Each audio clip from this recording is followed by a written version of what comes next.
It's just human nature to panic when the market starts going down, especially when it's been going down for a while. These are the returns for the S&P 500 for the last 100 years. And I want you to notice something. Sometimes you get consecutive down years, and that's when people often panic. For example, in 1973, 74, you were down 14% in 73 and down 26% in 74. What happens is partway through maybe this second year when it's been already dropped 14 and now it's dropping another maybe 14, 20%, and you panic and you get out. Then you have a good year, but you don't know when to get back in. And what does that result in? That results in getting out low, getting in high, and you end up with an average investor getting 3.6% return on that money, as opposed to if they just stayed in the S&P 500 for the whole time, not panicking, just staying in there through thick and thin, they would have averaged 9.5%. This was just recently over a 20-year period. But I want you to notice something. This is what we'd like to see. I just ran this at 8% because that's what this article I just read, they run it at 8%, but they do say it's a bit less than the S&P 500 over time. But let's just look at the 8%. This looks so comforting to just see the market going up like this, and up like this. But what actually happens? Do you actually get 8% return year after year after year? No, you get these kind of numbers. These kind of numbers where there's down, up, down, up, depending on what year you pick. Let's just pick some other ones. 1924, everything's going just fine, and then it drops 4 years in a row. We could pick any number, but I want you to notice the graph over on the right over here. Look at this bumpy road. This is let's just pick 1936. This is the bumpy road. It's going down there smooth. What's going on here? The market's not going up very much, so you're staying low, But if you can stay in it, for 30 years, we've seen over and over and over again, that's when you start really benefiting from this S&P 500 if you're in it for the long term, at least 30 years. But what do we like to see? We like to see it like this, where you're just getting a flat 8% return, and after 30 years, you have $691,000 right here. You put in how much? You put in 117,000 and your money earned that much. What a nice graph to see that 8%, but that's not the way the real world works. That's not the way investing world works. So in other words, we would like to see it like this, but oftentimes we end up with something like this, just a bumpy road and taking for a while to get up, and it drops a little bit more, goes up, drops a little bit more. But I want you to see the final result. After 30 years, what I did was I just ran the number. Say somebody's 35 years old, they already have $45,000 saved up, and they can save $200 a month, which would be $2,400 a year. At an 8% interest rate, this is how much they would have after 30 years, $691,000. Nice smooth route, right? Look what happens if we do it using the stock market. Stock market, same 45,000 initially for this 35-year-old, putting in $200 a month, which is $2,400 a year. After 30 years, where would this individual be? $2.2 million, as opposed to that nice smooth graph that everybody would like to see at 8%. But let's run some other numbers, because not every year is going to be like 1935. But all the way through, I want you to see how this graph is up and down and all around. Let's just go down through here. 1925. Look how long it stayed low. Stayed low because it's getting all these negative returns. But finally, it took off until the point it got after 30 years, you'd have $1.332 million after 30 years. We can pick all kinds of different. Look at this one, going up, staying pretty level, going up, drops a little, drops there, but look where it ends up. 30-year, 2.284 million, as opposed to just running it at 8% and having 691,000. That's why I hesitate to have people run it at 8%, because S&P 500 has averaged over 11%, and that makes a huge difference over a long period of time. Let's just pick a couple other years here. Just watch that graph. We're not comfortable with graphs like this, because you're going up, and then it drops, going up, drops. But look where it ends up.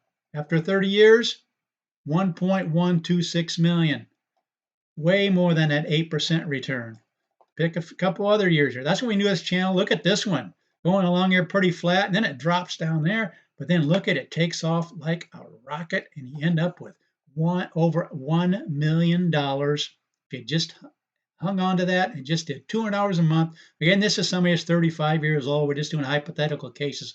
But I want to show you, we love to see it like this. That looks so good on paper, on a graph. You say, oh yeah, look at that, 8% return. In actuality, though, you get a lot more than 8% return if you can be in it for the long term, but it's a bumpy road getting there. What was the compound 30 years? 691,000. What is it? Using 1958, 56 numbers, 1,060,000. Again, we could pick any period along here. Look at the 30-year here, 2.923 million. What I'm going to do is going to go ahead and update this. We're going to be looking at the 30-year column. Again, beginning with 45,000, putting in $200 a month. Over that 30-year period, you would have put in $117,000. And in the worst case scenario, in the last 100 years, for a 30-year period, you'd have $992,000, way above this 8%, 691,000. But what did it take to get there? It was a bumpy road. It went along for quite a long time, not even going up at all. And you'd say, man, I don't want to stay in here. And you have to stay in there. Look how it took off from about the 24th year up to the 30th year. Again, that's 1971 numbers. We can pick any of these numbers. But look at this column. 30-year column, you put in 117,000. The worst case scenario was 992,000. The median in the column would be 1.437. You'd actually have as much as $3.405 million. But that's what we do on this channel. We run numbers for people. Again, this is a summary box for the 30-year. 99% of the time, you'd have over $1 million. There's just this one time you'd have just under $1 million. Again, that's what these numbers right here, looking at the 30-year period for every single year for the last 100 years. 42% of the time, you'd have over 1.5 million, and 31% of the time, you'd have over 2 million. But you'd have way more than the 691,000 running at 8%. Because the S&P 500 over the long term, not initially. Initially, you could actually lose money, like the decade of the 2000 to 2009, you actually would have ended up losing money. But if you can be in it for 30, 35 years, these are the kind of numbers you can look at.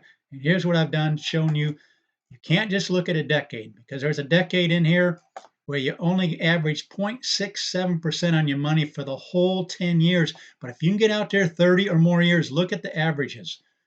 The worst case average for a 30-year period was 10.75, way above the 8%. Look at the 35-year average. Worst case average, 11.15. Look at the medians across here, folks. Over 12% in every scenario. Even in this 10-year, you had over 12, but you also had a decade where you only had 0.67, but you had a decade where you had 21.52. You want to look out at the longer period, realizing that over 30, 35, and 40 years, these are the kind of average returns you can get if the market continues to do what it's been doing for 100 years. And again, in red here is the worst case scenario, folks. That's what I just want you to catch. So it's tempting to want to go with something just like this. And then what happens is the market's going up, the market's going down, and you start panicking.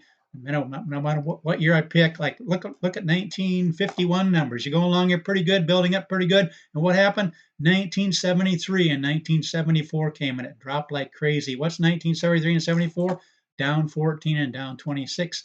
So you have a tendency to panic, and you end up getting out of the market instead of just staying at it. And watch how it came back to the point where it came up to 1.336 million, double what you would have had.